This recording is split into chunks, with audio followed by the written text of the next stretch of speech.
The United Nations grants refugee status for people who face persecution in their home countries for something about themselves they cannot change. Once they get refugee status, the next step is placement. Those selected to come to the United States are now trying to make new lives for themselves after fighting for their lives in countries many Americans know little about. One man's journey from below the Sahara to below the Mason-Dixon line finds him chasing the American dream in an unlikely home. When you meet Felix Iyoko, the first thing you notice is his infectious laugh. But in his life, there hasn't always been much to laugh about. In my mind at that time, there was nothing else than to die. I wasn't sure of living. I was thinking that tomorrow maybe I may not have chance to see tomorrow. I wasn't sure of that. Oh, wow. You know how you were shot? Yeah. Felix escaped his home, the Democratic Republic of the Congo, in the late 1990s, following the overthrow of the government and the political unrest that came after. When the war started, everything got worse, and I experienced almost 15 years of tragedy. Because his father worked for the former Congolese government, Felix says the new military targeted and tried to kill him and his family. Felix says he ran for his life. His parents were killed, his brother and sister were lost, and he had to get out. He ran from one Central African nation to another, and then another. You had to run for your life from the Congo, and then you had to run for your life again? Yeah. I was a victim. We were a victim of a lot of tragedy. In Congo, I was almost died. If I show you here, you will see how they stabbed me with a knife. They wanted to kill me, government soldiers. Felix says the soldiers beat and tortured him and left him for dead in a nearby church. He made it out alive with the help of a pastor, who took care of him until he could escape. Felix finally made it to safety, Nigeria, where he started his family and began the process of becoming a refugee. So everything was gone when you went to Nigeria? Everything was gone. Everything. How do you start over? I don't know. I can say till now I've not yet started. The chance for a new start came 12 years later, when he and his family were granted refugee status. In November 2013, Felix learned where his new life would begin, Raleigh, North Carolina. And it was from New York that they told me that you are going to North Carolina. I said, that was even my first time to hear that there is a state in the United States, the name North Carolina. I didn't know anything about North Carolina in my life. You had never heard of it? Never. And my first time to heard about it was in New York. What was going through your mind when you found out you were going to come here? I was very overwhelmed with joy because every day in my mind, I was always thinking that whatever I lost in my life, I'm going to get them back. Felix found it wasn't that simple. Though resettlement agencies bring refugees to North Carolina, they only help them pay rent and find jobs for the first 3 months. A time span North Carolina State Representative Greer Martin says isn't long enough. We need to see what we can do to ensure that in that initial period when they're first getting settled, they're in a new world where they don't speak the language, they don't understand how to do anything, that until they can get to the point where they're somewhat self-sufficient. Just because you're away from the dangers and the challenges you face in your home country doesn't mean that everything is perfect for you.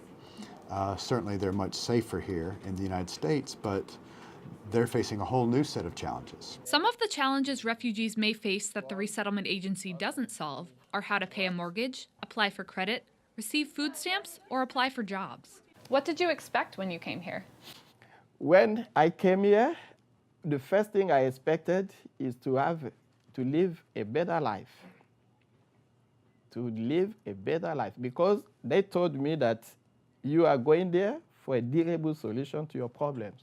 One of those problems deals with his education. Felix says his 2 degrees in accounting and business management were burned, along with his possessions in the Congo. I was thinking that if I came with my qualifications, I can use them here and do something new in my life. Because I was having my plans, what I can do. So when I came here, I discovered that my qualifications are not, they have no value. So I have to start from zero. As a father, Felix wants to give his children allowances and provide for his family. But to do this, he's taken jobs he never thought he would. The first job my resettlement agency got to me, it was a dishwasher in a Starbucks restaurant. And that is the kind of job I have never done in my life, even once. I have never done in my life, even once. And when I get here, they told me to start about that job. I said, wow, God, okay, I have no choice. Felix has a new job at a local warehouse. To move forward in life, Felix is going back to school to earn his degrees for a second time. How do you just start over like that? Are you tired? I can't be tired. I can't be tired. Because education is everything in my life. Education is everything in my life.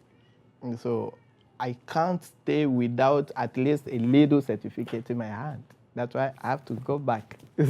Right here in Raleigh. Yeah. Starting from zero is a familiar experience for refugees like Felix. Besides jobs and education, they also have to worry about where they're going to live.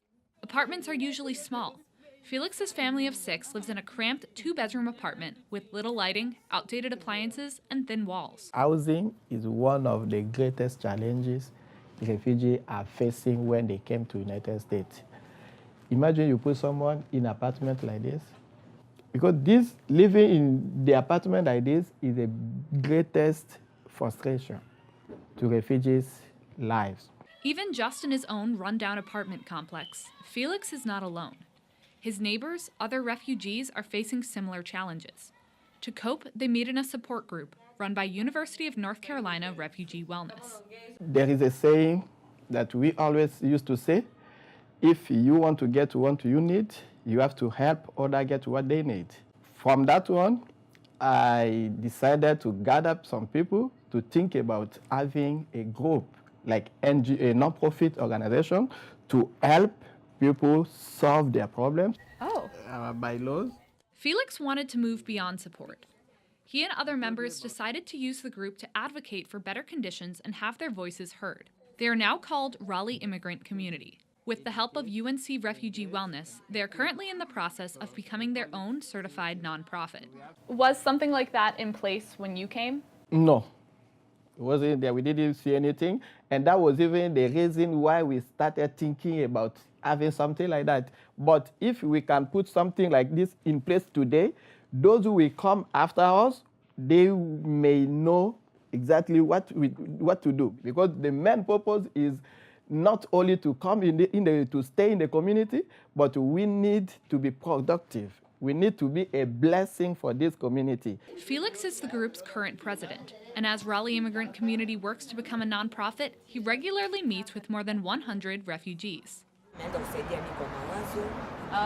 Felix, we're all coming from the same country, but we didn't know each other, and he's been very helpful. One of the refugees is Florence Abendama. Because she speaks Swahili, we spoke to her through the group's translator, Esther Kaniki. Felix and his wife and children were very supportive. Sometimes I get sick in the middle of the night. Felix will come take me to the hospital, stay with me in the hospital until I get released. So it was a surprise to me. So Felix came to the hospital explaining, "You'll be getting better, please accept so you'll be able to work as everybody else." So we are making some progress. We sat in on one of the meetings for Raleigh Immigrant Community. Felix leads the group in English and Esther translates to Swahili. Their next goal? Planning an event for all the refugees in the community where they can celebrate their culture in their new home. And the refugees have gone beyond their own group to find help. And so to see the drive that Felix and the other refugees had to overcome these barriers was so impressive to me and made me want to make sure that I did everything I could to help them. Felix and Raleigh immigrant community met with Representative Martin in December to find out how the state government can help them make refugees transition to the United States easier. A step Representative Martin says is a fundamental part of American democracy. This doesn't happen without the refugee community getting organized, which is why I was so impressed with this group, that they realized collectively that they were having problems, and that in a democracy, that the solution to that is to organize and go talk to your elected representatives, even if you're not yet registered to vote. Not everyone has been so impressed. For some members of government, refugees bring up issues of national security. Recent terror attacks prompted more than half the nation's governors to respond. This includes North Carolina Governor Pat McCrory. I am now requesting that the President and the federal government cease sending refugees from Syria to North Carolina. McCrory and other governors say background checks for refugees are not adequate and more security measures need to be in place. But Felix says it shouldn't matter where the refugees come from. When I'm talking about refugees, I'm talking about everybody. Because all refugees are facing the same condition. There is no good refugee and there is no bad refugee. While many are worried about the attention refugees get before they come to the United States, Felix is concerned with the lack of attention they receive once they're here. And after the program, they will come and ask you to sign that we have done with you. And after that, nobody cares about you. Nobody knows what you are doing. Nobody knows what is happening to you. That is not good.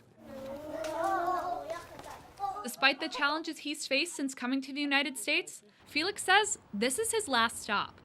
Since the first time I stepped here, United States became my home. That's what I always say that the US is my last destination. So you don't want to go anywhere else? Where else can I go? Where else can I go? Taking the final step in becoming an American, Felix plans to apply for his citizenship when he's eligible in 2 years. And what does being an American mean to you? Being in America means a lot. It means a lot. A lot. Like what? Like peace, like restoring my hope, like giving me a second chance in life, which will help me get everything I lost, and also to restore my family. And Florence says when she and the other refugees lose hope, they can find it in Felix. And Felix is very helpful in this group to give people ideas.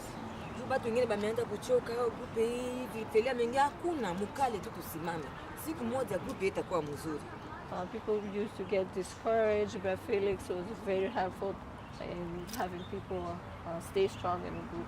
Thousands of miles from where his journey began, Felix sees his dream in his children. A future, years ago, he never thought his family would have. How do you still have hope after all you've been through? You know, because I'm still living, God allowed me to still alive. If God did not allow me to die, upon all I experienced and still keep me alive, that means He has something to do in my life. That's why there is hope, that things will change.